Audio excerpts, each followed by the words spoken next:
ഇന്നക മയ്യിതുൻ വ ഇന്നഹും മയ്യിതൂൻ. നിങ്ങൾ മരിക്കുന്നവരാണ് പ്രവാചകരെ, നിങ്ങളുടെ മുമ്പുണ്ടായിരുന്നവരൊക്കെ മരിച്ചതാണ്.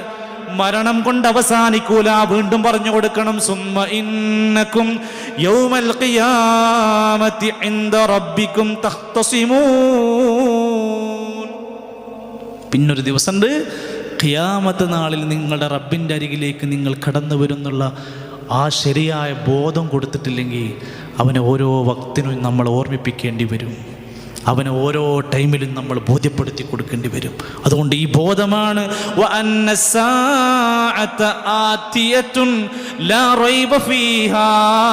മോനെ, പല കാര്യത്തിലും നമുക്ക് സംശയം ഉണ്ടാകും, പല വിഷയങ്ങളിലും നമുക്ക് ഡൗട്ട് ഉണ്ടാകും. പക്ഷേ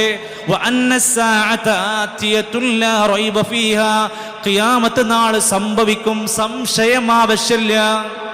ഉറപ്പിച്ചിട്ട് കൊടുക്കുക, സംശയം വേണ്ട.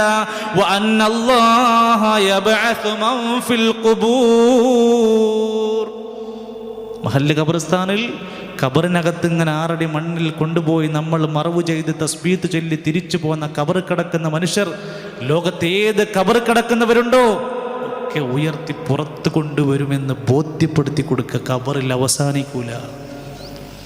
അതാണ് നന്നാവാനും കുടുംബ തകർച്ചകൾക്കുള്ള പരിഹാരം കണ്ടെത്താനും പുതിയ സാഹചര്യങ്ങളിൽ ഒരു ജനാധിപത്യ രാജ്യത്താവട്ടെ മറ്റേതെങ്കിലും പ്രദേശത്താവട്ടെ ഈ ബോധമാണ് നമുക്ക് കൊടുക്കാൻ സാധ്യമാകുന്നത്. പ്രിയപ്പെട്ടവരെ, ആരാധന അനുഷ്ഠാന കർമ്മങ്ങളിലൊക്കെ നമ്മൾ ഈ ഒരു നിലക്ക് അവരെ പഠിപ്പിച്ചു കൊടുക്കുക, നമസ്കാരത്തിൽ ശീലമാക്കുക. പ്രവാചകൻ പറഞ്ഞു, നിങ്ങൾക്ക് മക്കളുണ്ടെങ്കിൽ നിങ്ങൾ നിസ്കാരം അവരെ പഠിപ്പിക്കണം. 7 വയസ്സാകുമ്പോ 10 വയസ്സായിട്ട് നമസ്കരിക്കാത്ത മക്കളുണ്ടെങ്കിൽ പ്രിയപ്പെട്ടവരെ അന്വേഷിക്കണം. അവൻ നമസ്കരിക്കുന്നുണ്ടോ, അതേ ഫുട്ബോൾ ഗ്രൗണ്ടിലാണോ, അവൻ ഫോണിലാണോ, എന്തിലാണുള്ളതെന്ന് അന്വേഷിക്കേണ്ട ഉത്തരവാദിത്തമുണ്ട്. വദുരിബൂഹും, അവരെ അടിക്കണം. 10 വയസ്സായിട്ടും നമസ്കാര വിഷയത്തിൽ പിന്നിലാണെങ്കിൽ പിന്നെ പറഞ്ഞത് 10 വയസ്സ് കഴിഞ്ഞാൽ അവരെ കിടപ്പറയ്ക്ക് ഒന്ന് മാറ്റിക്കടത്തണം. കുറച്ച് ഒന്ന് ശ്രദ്ധിക്കണം, അവരെ തിന്മകളുടെ ബന്ധങ്ങളിലേക്ക് ചാടാതിരിക്കാൻ.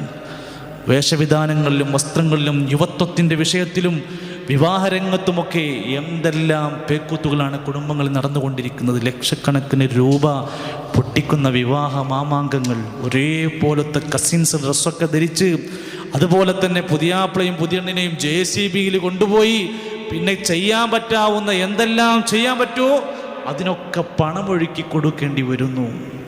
എല്ലാ നാട്ടു നടപ്പും നടപ്പിലാക്കി പോകുന്നു. കുടുംബക്കാരൻ കുടുംബനാഥൻ കണ്ണു നോക്കി ഇരിക്കേണ്ടി വരുന്നു. അദ്ദേഹം പറയുന്നു, മക്കൾ ചെയ്യുമ്പോൾ എന്താ ചെയ്യുക ഉസ്താദേ? എൻ്റെ പ്രിയ സുഹൃത്തുക്കളെ, എത്ര ആളുകൾ കണ്ണീർ മണ്ഡപങ്ങളിൽ, വിവാഹാഘോഷങ്ങളുടെ കല്യാണ മണ്ഡപങ്ങളിൽ ഇരുന്ന് കരഞ്ഞ മാതാപിതാക്കൾ മക്കളെ പറഞ്ഞേക്കണതിൻ്റെ വിഷമത്തിലില്ല, ചടങ്ങുകളുടെ വിഷമം. പോലീസ് സ്റ്റേഷനുകളിൽ കയറിയിട്ടാണ് കുടുംബങ്ങൾ പുതിയണ്ണിനെ മോചിപ്പിക്കേണ്ടി വരുന്നത്. എന്തുണ്ടാകും അവസ്ഥ? എന്തായിരിക്കും ആ വിവാഹത്തിൻ്റെ ബർക്കത്ത് എത്ര ഉണ്ടാവുമെന്ന് ആലോചിച്ച് നോക്കി. പോലീസും നാട്ടുകാരും ഇടപെടേണ്ടി വരികയാണ് സ്വന്തം മകളെ ഒന്നുകൂടെ തരുമോ എന്ന് ചോദിക്കാൻ. ഇത്തരത്തിൽ നെറികേടുകളിലേക്ക് കുടുംബങ്ങൾ എത്തിപ്പെടാതിരിക്കാൻ, കുടുംബ തകർച്ചകൾക്ക് കാരണക്കാരാകാതിരിക്കാൻ ശ്രദ്ധിക്കാൻ വേണ്ടിയാണ് ആവശ്യപ്പെട്ടത്. വിരോധിച്ചതായ ഇസ്ലാമികമായി പാടില്ലെന്ന് പറഞ്ഞതൊക്കെ എന്താണെങ്കിലും അത് എടുത്തു മാറ്റാൻ, അതിനെന്ത് ത്യാഗം സഹിക്കേണ്ടി വന്നാലും അത് എടുത്തു മാറ്റാൻ ശ്രമിക്കുക.